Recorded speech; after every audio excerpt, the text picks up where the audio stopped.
할렐루야. 자, 오늘 옆에 계신 성도님들에게 한 번 더 믿음의 인사 격려를 해 주실까요? 예배하는 이 시간 하나님이 우리와 함께 하십니다.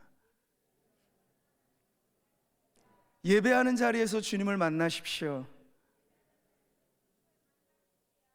할렐루야.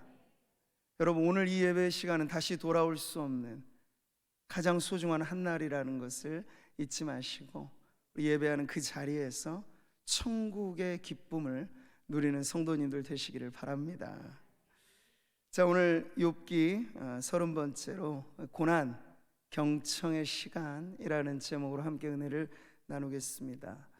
요즘에는 아마 그런 프로가 없겠는데요, 예전에 우리 모든 남녀노소 다 좋아했던 가족오락관이라는 프로가 있었죠. 거기서 제일 유명한 프로가 몇 게임이 있는데 고요 속의 외침이라는 그런 게임이 있었어요. 옛날에 뭐 이렇게 이구동성 해가지고 한자 크게 하면 맞추는 건데, 요 고요 속의 외침이라는 건 헤드폰으로 귀를 꽉 틀어막고 시끄러운 소리가 막 들리는 중에 이게 몇 명 그룹을 이루어서 첫 번째 사람에게 뭐 단어를 주거나 뭐 노래 소절을 알려주거나 가르쳐주면 그 상태에서 옆 사람에게 전달을 하는 거예요. 근데 귀를 막고 시끄러운 소리를 듣고 있는 중에 앞 사람의 입만 보고 그걸 맞춰야 되니까 처음에 시작한 것과 끝에 들리는 소리는 완전히 다르게 나오죠. 근데 그게 이제 시청자들에게 재미를 주고 방청객들의 막 배꼽을 잡게 만드는 그런 웃음거리가 되는데요, 뭐 이 TV 속의 이런 게임은 불통마저도 희화화 될 수는 있어요. 자, 그런데 실제 살아가면서 여러분, 우리의 귀에 헤드폰 맞고 시끄러운 소리를 지금 듣지는 않잖아요.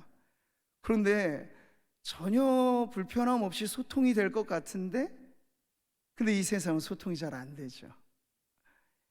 A를 말하면 A 다시가 되는 건 봐줄 수 있어요. 근데 A를 말하면 B가 돼요. 몇 다리만 건너면. 근데 세상만 그럴까? 교회도 크게 다르진 않을 때를 봐요. 어느 하나의 소리가 전달되면서 때로는 희석되기도 하고 굴절되기도 하고 완전히 달라지는 불통을 우리가 안팎에서 경험할 때 그것은 우스움이 아니고 고통이 되죠. 네. 여러분, 이런 불통의 벽이, 보이지 않는 벽이 문제거리입니다. 왜 이런 문제가 생길까요? 소통이라고 하는 건 귀로만 하는 게 아니잖아요. 귀로는 소리를 듣죠. 그러나 진정한 소통은 마음과 마음이 이어질 때예요. 그러니까 마음의 귀가 열리고 믿음의 귀가 열려야 하나님과 소통이 이루어지는 거고 성도 사이에 신뢰라고 하는 소통이 이루어지게 되죠. 소통이라 이럴 때 중요한 게 경청인데 잘 듣는 거잖아요.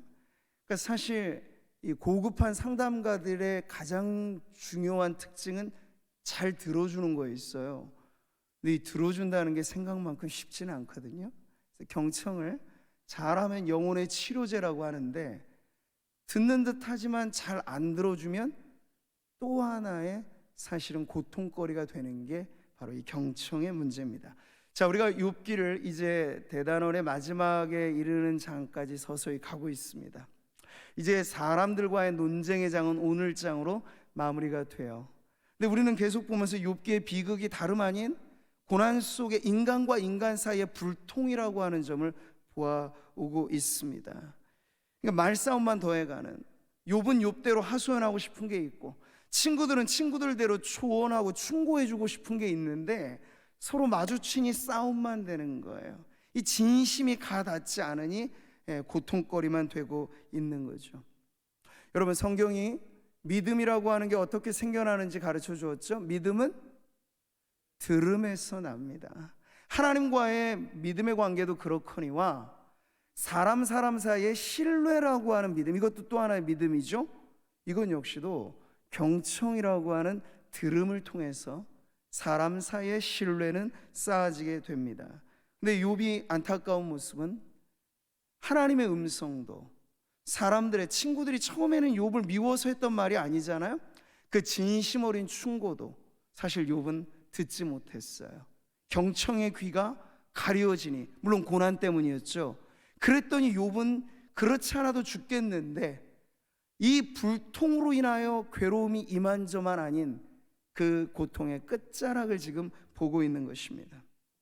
자, 그러면서 오늘 우리는 이 욥기의 친구들과 엘리후와의 마지막 대화의 장면에서 바로 이 경청이라고 하는 것이 욥기에 매우 중요한, 욥뿐만 아니라 고난의 광야를 통과하는 모든 성도들이 배워야 할 필수 과목 중에 하나가 바로 이 경청이라고 하는 사실을 배우게 됩니다. 자, 여러분 성경의 말씀을 보세요. 하늘이 하나님의 영광을 선포하고 궁창이 그의 손으로 하신 일을 나타내는도다. 믿음의 귀만 열려지면요, 하늘의 그 궁창에서도 여러분 하나님의 일하심을 볼 수 있어요.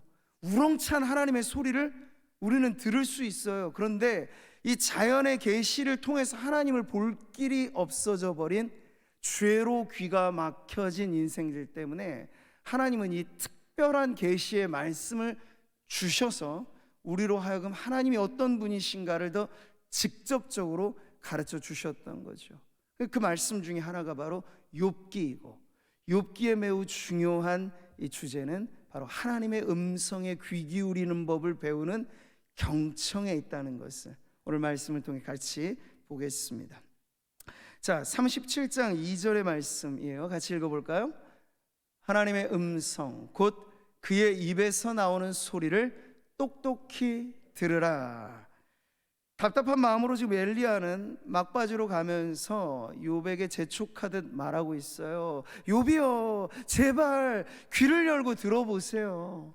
이렇게 지금 말하고 있는 거죠. 뭘 들으라는 거예요? 온 세상 사방 천지에, 앞서도 말씀드린 것처럼 하나님은 성경책만 아니라 자연이라고 하는 하나님의 창조 세계의 책도 우리에게 주셨거든요. 사실 어린아이들 가르칠 때 그림책으로 가르치잖아요.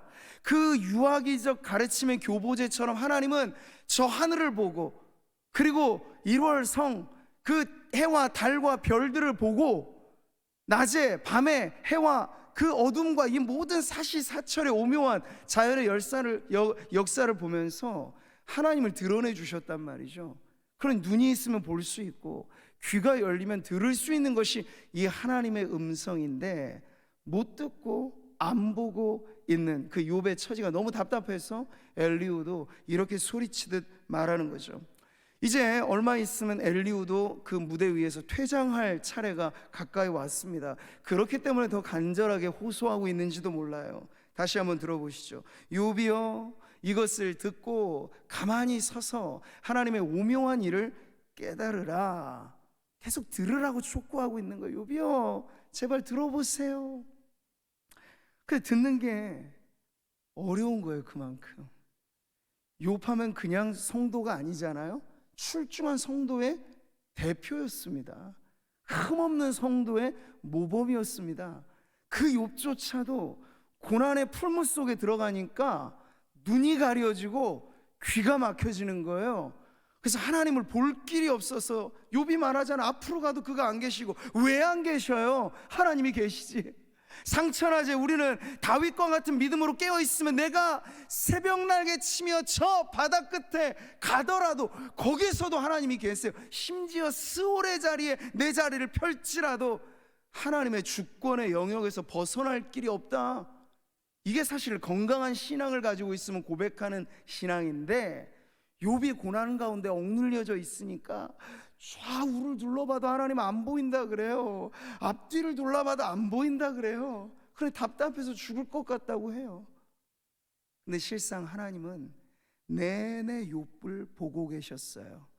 내내 욥을 함께 하셨다 하는 것이 이제 욥의 결론에 나오는 내용이죠. 자, 여러분, 귀만 가지고 안 돼요. 청력만 좋다고 안 돼요. 하나님의 음성은 믿음의 청력이 좋아야 돼요. 믿음의 귀가 열려야 돼요. 하나님께서는 오래전부터 계속해서 하나님의 백성들에게 이 소통을 늘 원하셔서 말씀해 오셨거든요. 보세요. 내 백성이여 들으라, 내가 내게 증언하리라. 이스라엘이여 내게 듣기를 원하노라. 그래서 주님이 숱한 말씀을 하신 거잖아요. 왜 계시가 정말 아담이 범죄하지 않았다면 태초에 하나님이 천지를 창조하셨다는 그 사실만으로도 인간과 하나님과의 관계는 어긋남이 없었을 거예요. 근데 죄가 끼어들어오니까 그 죄 문제를 해결하셔야 되는 그 문제 상황이 들으라 했는데도 안 듣고 못 듣고 하면서 이렇게 문제가 되는 거죠. 하나님 말씀하세요. 내 백성이 내 소리를 듣지 아니하며 이스라엘이 나를 원하지 아니하였도다. 이런 문제가 발생하게 되는 거죠. 사랑하는 성도 여러분, 하나님의 백성들에게 가장 큰 저주거리가 있다면 그게 뭘까요? 뭐라고 생각하십니까? 재난, 고난? 사실 그거보다 큰 저주거리는 따로 있어요. 이 말씀을 보실까요? 이 백성에게 이르기를 너희가 듣기는 들어도 깨닫지 못할 것이요 보기는 보아도 알지 못하리라. 여러분, 하나님의 백성이면 세상과는 다르다는 건데, 하나님의 뜻을 안다는 건데, 말씀을 들어 안다는 건데, 하나님의 백성임에도 불구하고 그 말씀을 들을 길 없고 깨달을 길 없어 변화되지 못한, 그래서 세상인지 교회인지 구분이 안 될 정도의 삶이 어찌 보면 가장 큰 저주거리가 아닐 수 없다 하는 것이죠. 여러분, 이 심각한 문제, 이것이 왜 생기는 걸까요? 하나님과 우리 사이에 경청의 걸림돌이 있게 되는 건데 그게 무엇일까요? 여러 가지 요인은 있겠습니다만 우리는 욥을 보면서 고난이라고 하는 한정된 특정한 상황에 빠졌을 때 욥이 왜 경청을 못했는가 하는 그 분명한 이유는 바로 자기만의 우물에 갇혀있기 때문입니다. 자, 하나님과 우리 사이의 경청의 걸림돌이 뭐라고요? 자기만의 우물에 빠지는 거예요. 욥의 말은 지금 오랫동안 우리가 지금 들어왔잖아요. 근데 18번의 노래는 하나예요. 하나님 날 모르신다. 나를 누구도 이해해 주지 못한다. 세상 천지에 나만큼 아픈 사람 없다. 이거거든요. 자기만의 우물에 갇혀서 자기 하소연, 자기 연민. 그 우물이라는 게 뭡니까? 사방을 둘러보면 어둠뿐이고 고개를 들어 위를 봐도 요만큼의 하늘밖에는 안 보이는 거죠. 근데 이게 전부가 돼버리면요, 아무리 드넓은 세상에 지금도 주님이 이 아름답고 오모한 역사를 온 우주 전체를 통하여 일하심에도 불구하고 우리도 똑같았어. 이 코로나라고 하는 한정된 상황 속에 들어가다 보니까 하나님이 너무나 작게 보이는 거죠. 욥이나 우리나 50보 100보의 차이. 고난이라고 하는 한정된 상황에 부딪힐 때 자기만의 우물에 갇히면 도무지 경청이 어려워진다 하는 것을 알게 되는 겁니다. 욥기에서 욥은 이렇게 말하잖아요. 나와 변론할 자가 누구이랴. 심지어 하나님을 대상으로도 그는 이렇게 말하는 거예요. 그러면 내가 잠잠하고 기운이 끊어지리라. 속 시원히 내 말 들어줄 사람이 있으면 내가 잠잠하겠다, 이런 이야기를 하는 거예요.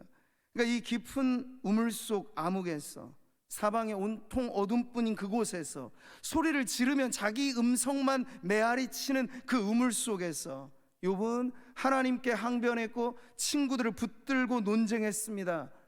그러면서 계속 깊어지는 건 연민의 우물에 더 깊이 빠져가는 것이죠.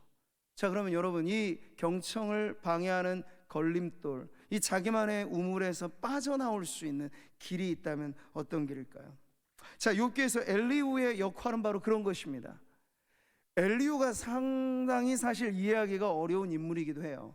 욥의 세 친구 하면 그냥 액면 그대로 좀 부정적인 캐릭터죠. 예, 욥에게 있어서 처음이야 그렇지 않았지만 등장 내내 욥을 힘들게 만든 반면교사라고 생각할 수 있어요. 근데 엘리후는 좀 달라요. 그도 강직하게 욥을 몰아세우긴 했지만 그 엘리후가 위치한 자리나 장장 6장에 걸쳐서 엄청난 메시지를 바라는 이 엘리후의 역할이 그 앞선 친구들 3명과 똑같을 수는 없다는 게 대부분의 의견인데, 그래서 어떤 사람은 부정적인 인물로 말하기도 하고 어떤 사람은 아주 긍정적으로 높여 지켜 세우기도 하는데, 한 가지 우리는 분명한 건 알 수 있어요. 엘리후의 등장 이후 이제 욥은 사람들과의 소통은 이제 끝납니다. 불통으로 끝나죠, 사실은. 근데 그 다음에 이제 폭풍 가운데 위험찬 영광으로 임하는 하나님의 등장이 있죠. 근데 그 등장을 앞서서 엘리후는 그 문을 열어주는 역할을 한다는 점에 있어서는 매우 분명한 자기 책임이 있는 겁니다. 엘리후가 욥을 몰아세웠던 이 마지막까지의 일침, 호소, 그건 닫혀진 욥의 귀를 열며 욥이여 들으라, 제발 하나님의 음성에 귀 기울이라, 고난이 그냥 우연으로 있는 게 아니니 물론 우리 인간으로서 답을 줄 수는 없겠으나 하나님은 이 고난 속에도 당신에게 말씀하시니 욥이여 귀를 열고 들으라. 그 메시지를 지금 계속 엘리후가 욥에게 던지고 있는 거예요. 다시 한번 보시죠. 그러므로 하나님이 그대를 환난에서 이끌어내사 좁지 않고 넉넉한 곳으로 옮기려 하셨은지, 그 자기 우물에 빠져있는 욥을 건져내셔서 좁지 않고 넉넉한 곳으로 옮기실 테니 욥이여 들으라, 하나님의 음성에 귀 기울이라, 이런 마음으로 지금 엘리후는 외치고 있는 거예요. 자, 36절 24절에서는 이렇습니다. 그대는 하나님께서 하신 일을 기억하고 높이라, 잊지 말지니라 하면서 이 엘리후의 마지막 이 이야기들은요, 대부분 자연 속의 우렁찬, 자연 속의 찬란한 하나님의 존재를 드러내는 메시지를 줍니다. 자, 욥이 잊어버렸던 세계가 있다는 거죠. 내 작은 우물에 갇히면 이게 전부라고 말하는 사람들 모두가 잊고 사는 세계가 있다는 거죠. 그게 뭔가요? 하나님 지으신 이 아름다운 세계, 하나님의 그 높고 찬란한 역사. 우리는 하루 단위로 살지만 하루살이 인생은 아닙니다. 역사는 누적되어 오늘에 이릅니다. 창조 때부터 지금까지 하나님은 쉬지 않고 일하여 오셨습니다. 그러니까 하나님이 한 번도 지구 밖에서, 우리 인생의 영역의 밖에서 나 몰라라 수수방관하신 적은 단 한순간도 없습니다. 근데 우리가 그것을 끊어 읽고 우리가 그것을 놓쳐 보았기 때문에 마치 우리의 인생 속에 하나님이 살짝 외출하신 것 같은 그러한 착각과 오해를 하고 있을 뿐이죠.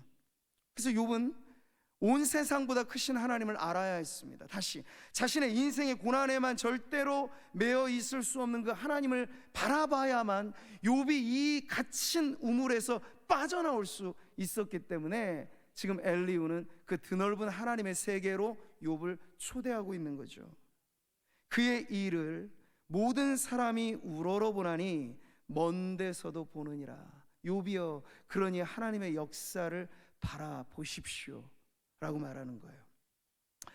여러분, 하나님께서 성경이라고 하는 특별 계시를 우리에게 주신 까닭은 하나님을 알도록 하기 위함입니다. 하나님은 어떤 분이신가? 창조자요 구속자이신 하나님을 이 특별 계시는 자연의 책을 보는 방법을 까먹어버린 죄인들에게 더 우리의 언어에 맞춰, 우리의 눈높이에 맞춰서 마치 자꾸 하나하나 짚어가며 읽어주는 어린아이에게 책 읽기를 시키는 부모처럼 하나님께서 우리의 인간의 언어 수준에서 하나님을 드러내 주시는 거예요. 그랬을 때 여러분, 하나님은 어떠한 분이십니까? 내 작은 인생에만 매여 있지 않으신, 오늘이라고 하는 한정된 시간 안에만 갇혀 있지 않으신 우리 하나님께는 과거도 현재도 미래도 통시적으로 하나로 보이는 그 하나님 앞에서 우리가 과연 하나님 앞에 우리의 과거를 탓할 게 무엇이고 현재를 불안해할 게 무엇이며 미래를 염려할 게 무엇입니까? 하나님이 만약 온 시간 세계의 창조자라고 하는 믿음으로 우리의 시야가 넓혀질 수만 있다면 여러분, 우리는 이러한 역대급의 재난, 욥과 같이 어려움을 당할 있을지라도 우리의 마음만큼은 거기에 매이지 않고, 바울이 말하잖아요. 우리가 사방에 우겨쌈을 당하여도 쌓이지 아니하며 거꾸로 트림을 당하여도 넘어지지 아니하며. 그게 뭔가 여러분, 세상은 우리를 넘어뜨린다는 거예요. 사방에 에워싼다는 거예요. 때로는 감옥에도 집어넣고 부자유를 만들어내고 해도 하나님의 백성들, 이 모든 것에 초월하여 역사를 주관하시고 이 모든 것을 여전히 말씀 하나로 통치하실 수 있는 그 하나님이 나의 구주이심을 믿으면 매이지 않고 넘어지지 않고, 세상이 우리를 죽이는 한이 있어도 죽지 않고 영생의 복락을 가지고 살아가게 될 줄 믿습니다. 네. 그러한 성도들은 지금과 같은 상황 속에서도 왜 이 찬송을 못 부르겠습니까?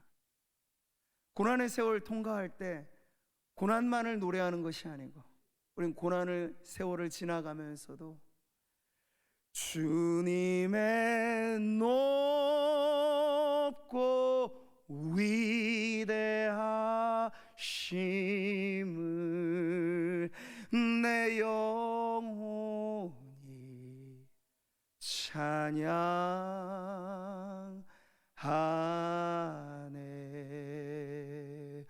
주님의 높고 위대하심을 내 영혼이 찬양하네. 할렐루야. 어디 경치 좋은 높은 산에 올라서만 부를 노래가 아니에요.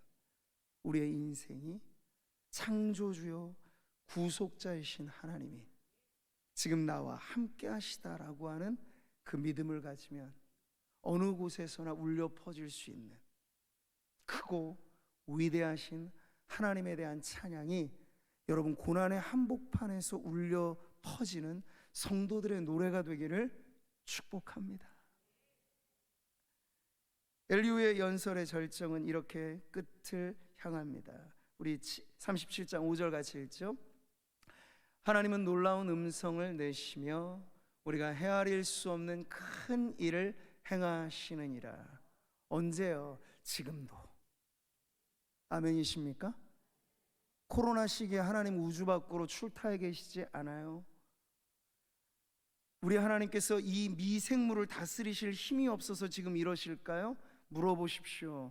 아닙니다. 뜻이 있는 거예요. 분명 뜻이 있는 거예요.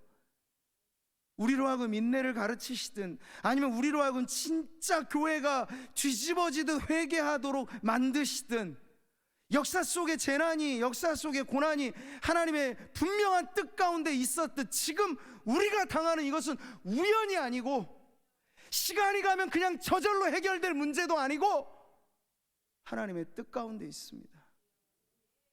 세상은 코로나가 시작되건 끝나든 상관없이 시작되면 힘들고 끝나면 좋다 끝나겠죠. 근데 하나님의 백성이 우리도 그래야 될까요? 아니죠. 우리는 이 구간을, 광야를 통과하면서 레슨을 배우고 광야를 통과하면서 수업을 지금 받고 있는데 그걸 이수해야 되잖아요.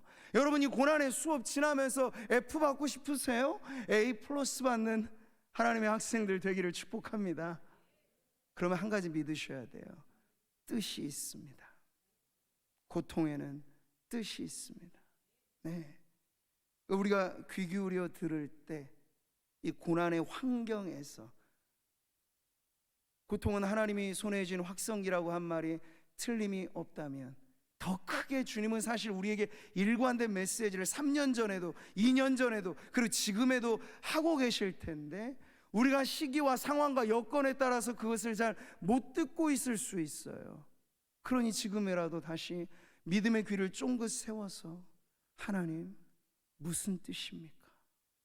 하나님의 백성인 우리들이 지금 이 복판에서 방황하고 있나이다.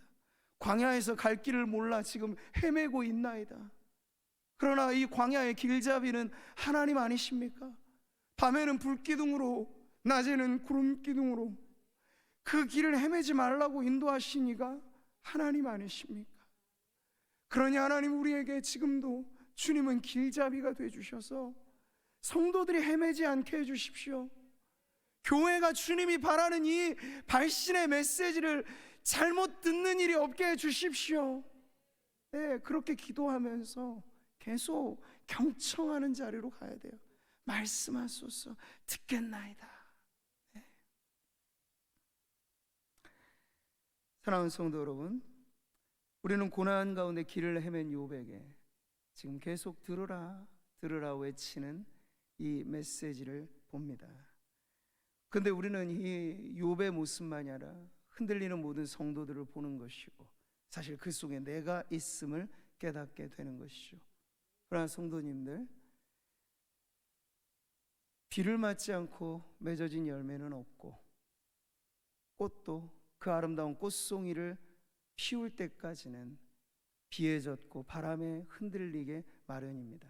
우리가 지금 그 과정에서 아름다운 믿음의 꽃을 피우는 시기라고 여러분 여기시고, 포기함 없이 중단함 없이 주님이 바라시는 이 발신의 메시지, 고난을 통하여 말씀하시는 하나님의 음성에 우리가 귀 기울이게 되기를 바랍니다. 욥만이 아니었어요. 흔들렸던 건 모든 믿음의 백성들의 공통된 모습입니다. 그래서 성경이 우리를 흔들리는 갈대, 상한 갈대, 꺼져가는 심지어 불이라 말한 건 틀린 말이 아니에요. 믿음의 조상 아브라함조차도 흔들렸던 걸요. 우리가 아브라함의 생애를 읽어보면 완벽할 걸 기대하지만 아브라함이 완벽하지 못했잖아요. 정말 느지막하게 하나님께서 아들 하나 주시기만 바라고 수십 년 세월 지나가는 그 인내가 어디 쉬웠겠냐고요. 아브라함도 때로는 흔들렸고 의심했고, 이 사라와 서로 작당 모의하듯 하나님과의 뜻에는 전혀 다른 인생 계획을 만들기도 하였으며, 근데 그럴 때마다 하나님께서 아브라함에게 다시 믿음을 격려해 주시는 방식이 참 기막히죠. 말씀만 때로는 주신 게 아니고, 답답해하는 아브라함 손을 붙들고 밤에 말이에요, 야 아브라함 잠깐만 나와봐 하면서 데리고 나가셨어요, 장막 밖으로. 근데 그 밤하늘에 뭐가 펼쳐졌게요? 정말 은하수 별, 지금 이렇게 매연과 불빛 없는 그 당시의 하늘을 생각해 보신다면 징그러울 정도로 따닥기 박힌 하늘의 별을 보여주시면서, 야 아브라함아 봐라, 봐 저 하늘의 무별처럼 네 자손이 이와 같이 창대하게 될 거다. 우리가 하나의 힌트를 알아요. 왜 하나님이 우리를 생각하기에는 우리는 효율로서 모든 걸 생각하는 시대잖아요. 지구라고 하는 이 좁은 땅덩어리에 다닥다닥 인간이 붙어 살아요. 근데 지구를 벗어나면 아직까지 우리가 과학이 밝혀낸 영역에서는 생명체가 없죠. 우리는 없다고 생각해요. 근데 사람들은 왜 이 넓은 공간에 생명체가 지구밖에 없냐? 그건 비효율이다, 과학은 말이에요. 그러나 성경의 답은 다르죠. 천체 물리학자들에게 왜 우주가 이렇게 넓은지 물어보면 답은 그냥 우주가 스스로 어느 순간 뻥 튀어졌다가 지금도 계속 확장되고 있는다, 그런 답밖에 안 돌아올 거예요. 그러나 성경은 다르게 얘기해요. 아브라함에게 보여주셨듯이 그 많고 많은 별을 하나님은 효율로서 만드신 게 아니라 하나님의 영광을 나타내는 것인데, 그 영광을 보게 하면서 하나님의 형상대로 지으신, 그래서 천하보다 귀하다 말씀하신 한 영혼 한 영혼된 저와 여러분들에게 하나님의 약속을 상기시켜 주시려고 저 하늘의 수많은 별들까지도 만드신 이가 하나님이신 줄 여러분 믿으시기를 바랍니다. 이 얼마나 놀라운 일이에요, 여러분. 인간이 생각하는 효율하고 달라요. 효율과 마치 똑같이 하나님이 역사하셨다면 우리에게 대하여 하나님이 하루인들 기다리실까요? 근데 하나님은 효율의 하나님이 아니에요. 천년도 하루같이 기다리세요. 왜? 돌아올 한 영혼을 찾기 위해서. 여러분, 과학자들이 말하는 게 다 진실은 아닌 거예요. 성경은 그 이상의 진리를 우리에게 가르쳐 주십니다.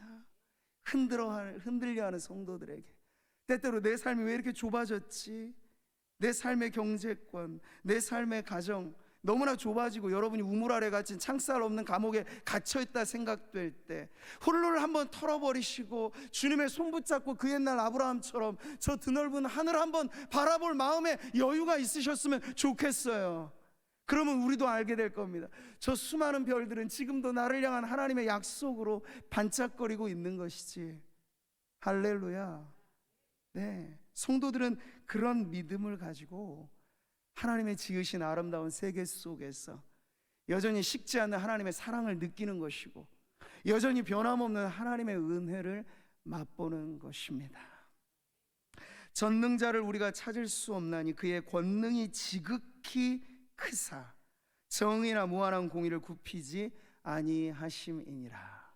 오늘 엘리후를 통해서 발하여지는 이 메시지, 그것은 욥으로 하여금 이제 그 다음 장에 우리는 보게 될 거예요. 폭풍우 가운데 임재하시는 하나님이 욥을 어떻게 대하시는지를, 그 전초전으로, 그 마치 예비 단계로서 지금 엘리후는 이 자연 만물 속에 빛나는 하나님의 영광을 향하여 다시금 욥이여 눈을 여십시오, 욥이여 귀를 여십시오, 그리고 들으십시오, 고난은 경청의 시간입니다, 이렇게 말해 주는 겁니다. 지금도 많은 사람들은 이런 착각 속에 살고 있어요. 현대인들은 재능이 뛰어나서 멀티태스킹이라고 하는 게 가능하다고 믿고 있는 거죠. 여러분, 어려운 말이 아니에요. 멀티태스킹이 무슨 말이냐면 요즘 사람들이 잘하는 거예요. 눈으로는 유튜브 영상을 보고, 손으로는 카톡도 동시에 TV 화면 보면서 하고, 동시에 귀에는 다로 듣고 싶은 음악 듣고, 그러면서 찻집에서 누구 친구하고 만나고. 보세요, 얼마나 복잡해 보여요? 하나에만 집중해도 모자랄 일을 현대인들은 그걸 자기가 잘 해낸 것처럼 멀티태스킹이라고 하는 좋은 말을 붙이는데, 그 말은 어느 것 하나도 제대로 못하고 있다는 얘기예요. 그럼 제가 왜 이런 말씀을 드릴까요? 오늘 우리는 그렇지 않아도 세상의 잡다한 소음 속에, 잡음 속에 하나님이 발송하시는, 계속해서 보내시는 하나님의 메시지, 특별 계시로서의 성경뿐만 아니라 이 일반의 역사와 그리고 이 자연의 만물을 통하여 낮과 밤으로 말씀하시고, 봄과 겨울과 여름과 가을로 말씀하시고, 인간의 역사와 만남과 관계 속에 말씀하시는 그 숱한 하나님의 메시지를 수신해 내는 방법을 지금 잃어버리고 있습니다. 경청의 기술을 잃어버리고 있는 것이죠. 이때 우리는 다시 믿음의 주파수를 맞춰서 하나님 바라시는 그 메시지에 귀를 기울여야 하겠습니다. 그러하기에 하나님이 때로 고통을 사용하시는 거예요. 고난을 사용하신다는 거. 왜 그럴까요? 고난이라는 게, 고통이라는 게 여러분 힘든 건 맞지만 하나의 힘이 있어요. 뭔지 아세요? 자그마한 바늘 끝에 손이 찔리기만 해보세요. 그럼 순간 우리가 무슨 일을 하고 있든지 간에 그 순간만큼은 고통에 주목합니다. 집중하게 만드는 힘이 있어요. 고통이라고 하는 것. 왜 하나님이 때로 잔잔한 시냇물처럼 조용조용히 말씀하셔도 될 때 고통이라는 메가폰을 사용하실까요? 못 듣고 안 들으니까.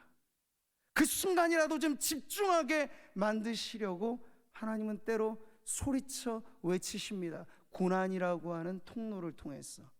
그럴 때 성도 개인이나 교회 공동체나 나라나 민족이나 시대나 인류, 이 모든 것 안에서 우리는 이 고난을 다시금 하나님의 말씀에 귀 기울이는 경청의 시간으로 삼아야 할 줄 믿습니다. 그래서 오늘 말씀을 통해서 욥의 결론부가 향하는 그 경청의 자리가 욥과 같이 고난을 통과하는 우리가 도달해야 할 자리인 것을 깨닫고, 저와 여러분 오늘도 우리는 여전한 고난의 한복판에 있을 때 고난만을 묵상하는 것이 아니라 이 고난을 통하여 바라시는 하나님의 메시지에 경청하는 법을 깨달아 하나님 말씀하옵소서, 종이 듣겠나이다, 잠잠히 주님 앞에 나아가는 우리 성도님들 되시기를 주님의 이름으로 축복합니다.